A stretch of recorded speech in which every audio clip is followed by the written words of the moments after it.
ஆபரணம் வாங்கி அழகு பூட்டி கொண்டு வெளியில் போய் அதை திருடன் பிடித்துன்னு போயிடுவானோன்னு பயப்பட்டுண்டு அது அப்புறமா விற்க போகிற போது செய்கூலி சேதாரம்னு மாட்டிண்டு அக்ஷய திருத்தியன்னா ஒரு தங்க கடைக்கு முன்னாடி க்யூவில் நின்று உள்ளே போகிறது. அந்த கடையில் க்யூ ஜாஸ்தி இருக்குன்னா ஏதோ ஒரு தங்க கடையில் போய் எத்தனை மாற்று தங்கம்னே தெரியாத வாங்கிறத விட கோல்டு இடிஎஃப்பும் சில்வர் இடிஎஃப்பும் ரொம்ப உயர்ந்தது, பெட்டர். அதனிலும் நம் நாடு விகசித் பாரத்னு நம்மளுடைய பிரதான மந்திரியானவர் நம்ம நாட்டை வளர்ச்சியின் வழியில் எடுத்துட்டு போனோம். 2047 வளர்ந்த நாடுகளுள் நம் நாடு ஒன்றாக இருக்க வேண்டும்ங்கிறதுக்காக நிறையா பண்ணின்னு வர்றார். அப்படிப்பட்ட இந்த நிலைமையில் மாநிலங்களும் நம் கேந்திரிய அரசும் இவ்வளவு முயற்சி எடுத்து நாடு முன்னேற்றத்துக்காக பாடுபடுற போது பங்குச்சந்தை முன்னேறுவது நிச்சயம், முன்னேறியே ஆகணும். ஏன்னா நாட்டின் முன்னேற்றத்துக்கும் இதற்கும் பெரிய சம்பந்தம் இருக்குது.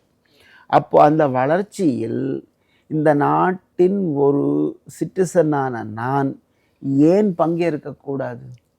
அதன் பலனை நான் ஏன் அனுபவிக்கக்கூடாது? அதற்கு ஒரு விதத்தில் நானும் ஏன் கான்ட்ரிபியூட்டரி ஃபேக்டராக அமையக்கூடாது இல்லையா? அதனால் அதை பொறுத்த வரைக்கும் இண்டெக்ஸ் இடிஎஃப்னு சொன்னால் அது இன்னும் கொஞ்சம் பெட்டராக தெரியுது. Okay okay. ஸோ அப்படி அதுவும் இல்லாமல் இண்டெக்ஸ் ஃபண்டுன்னு நிறையா மியூச்சுவல் ஃபண்டில் போட்டிருக்காங்க. ஆமாம் ஆமாம், அதுலேயும் பணம் போடலாம். கரெக்டாக. எனக்கு அதில் என்ன ஒரு சின்ன சஜஷன் அல்லது ஏஎம்சிஸ் அவங்க தான் பண்ணணும் எனக்கு தெரியுது.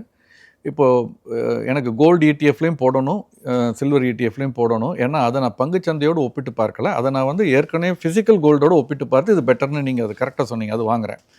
பங்குச்சந்தையில் முதலீடு செய்யணும்னு நினைக்கிறேன். ரியல் எஸ்டேட்டை பற்றி சொன்னீங்க, அதுலேயும் இன்வெஸ்ட் பண்ணுறதுக்கு இப்போ நீங்கள் வழி பண்ணி கொடுத்துருக்கீங்க. பங்குச்சந்தையில் ரியல் எஸ்டேட் இன்வெஸ்ட்மெண்ட் ட்ரஸ்ட் அப்படின்னு சொல்லக்கூடிய ரீட்ஸ், அந்த யூனிட்ஸ் இப்போ உங்கள் பங்குச்சந்தையில் பட்டியலிடப்பட்டு வணிகமாகிறத பார்க்குறோம். 400 ரூபாய், 500 ரூபாய், 150 ரூபாய் இந்த ரேஞ்சில் கூட 4 அல்லது 5 ரீட்ஸ் இருக்குதுன்னு நினைக்கிறேன், ட்ரேட் ஆகிட்டு இருக்குது. ரியல் எஸ்டேட்டினுடைய வளர்ச்சியில் பங்கு பெற வேண்டும்னு அதில் நம்பிக்கை வைத்து நுழைபவர்களுக்கு அது வழி பண்ணி கொடுக்குறது. ஆனால் இன்றைக்கி மியூச்சுவல் ஃபண்டில் வெளியே பங்குச்சந்தைக்கு வெளியே மல்டி அசட் ஃபண்டுன்னு இருக்குது சார். ஆனால் பங்குச்சந்தையில் வணிகமாகக்கூடிய இடிஎஃப்பில் மல்டி அசட்டுங்கிறது இல்லை, எனக்கு தெரிந்து இல்லை, நான் தவறாக இருக்கலாம்.